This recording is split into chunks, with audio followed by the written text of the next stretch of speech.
I'm JJ Bull and I'm an analyst for Tifo Football. In this video we're going to look at how England versus Germany might go and why we think England might line up in a 3-4-3 to match up Germany. What does it mean when you match them up? What does that mean? We're going to look at that.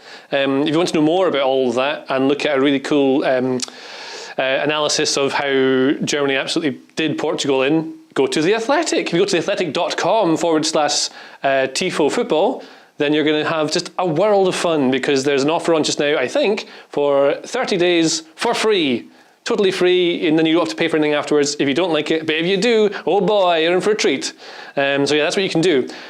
In this video though, we're going to look at England versus Germany, why England might try and line up with the 3-4-3 and why they probably actually will, or should, probably, might not, but will. Let's go.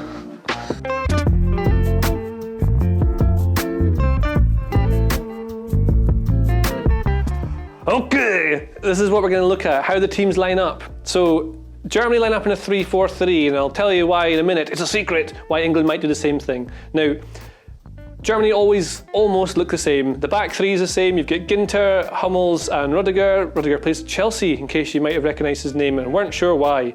Then you've got Toni Kroos and Goretzka in the middle. It could be Goretzka, it might be Ilkay Gundogan of Man City. I think Goretzka might come in because he gives them a bit more power, a bit more I don't want to say the word meat because it's a horrible word, but Germany are lacking a certain something and Goretzka might bring that. Also done quite well in the games he's appeared.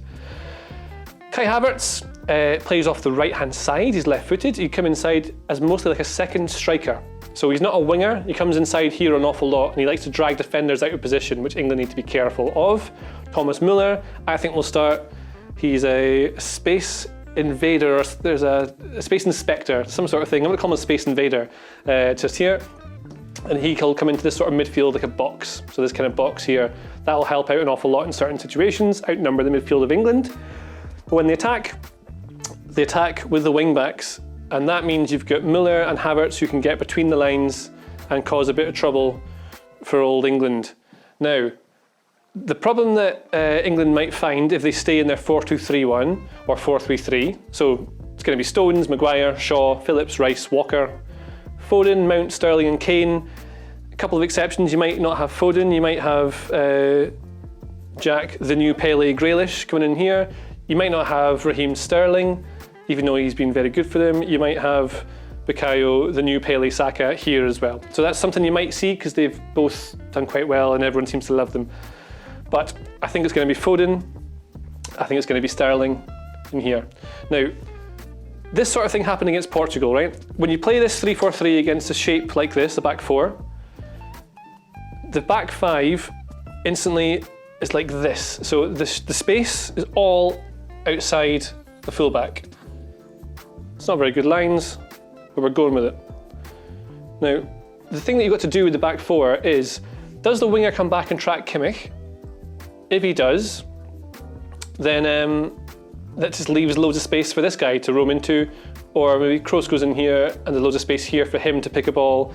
Same on the other side. Does Walker go out? If he does, it leaves space for Müller to go in here. That is not good. And if he does that, that brings Stones over, which leaves room for Gnabry to come in. And if he does that, that means Maguire comes over, Havertz comes over here, and then if you're playing without, say Sterling's here, and he's not defending the wing back, he's up here, say.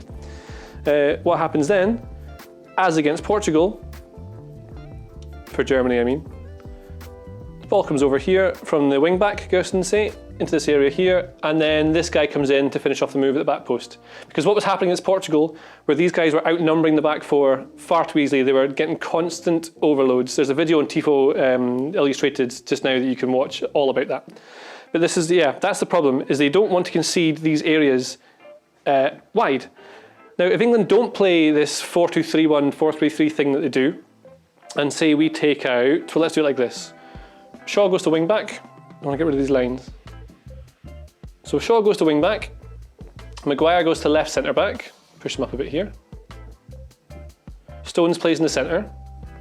Centre, I should say, I'll get in trouble. Walker, I think, will play as the right side of centre back. So Rice and Phillips come in here. Foden will go up top in the 3 with Sterling. Then you probably lose Mason Mount. He comes out and in comes our friend I can't select James, so I'm going for Reece James 2, Electric Boogaloo. He's going to come in here as a right wing back. Now, the effect this has instantly, I'll push him back here, is now Gnabry has someone on him, Havertz has someone on him, Müller has someone on him, Walker, Rice doubling up. See, Phillips and Maguire have a 2v1, Rice and Walker have a 2v1 and Müller. That's very good. Goretzka and Kroos are going to always be in space. They're always going to do that. Goretzka will try and join the attacks more often than not, but forget about them for now. Now, rather than Foden having to track this wing back, what happens is that James is just 1v1 with a wing back, or Shaw is 1v1 with a wing back. So they've got every single player covered. There are no more of these overloads that Germany kept getting against Portugal. That's been eliminated. It also becomes something of like a battle between the wing backs. So if James is super aggressive and gets up, it pushes really high up, Gersten's got to really think about this, because if he decides to go here, if Germany in possession, right? Germany in possession here, and James is really advanced and waiting for it, then it means that the ball could easily come into, you know, if the turnover here, Phillips can just ping it and James is away and they've not got the cover. But if it's here and Gustafsson comes back, James has to watch it. It just means that they have to choose when they go forward and when they don't, largely man v man across the pitch. Another thing I think England might do against Germany is play a 3-5-2 or a 5-3-2. And I say that because that's what Hungary did very well against them. It's what North Macedonia did and did very well against them.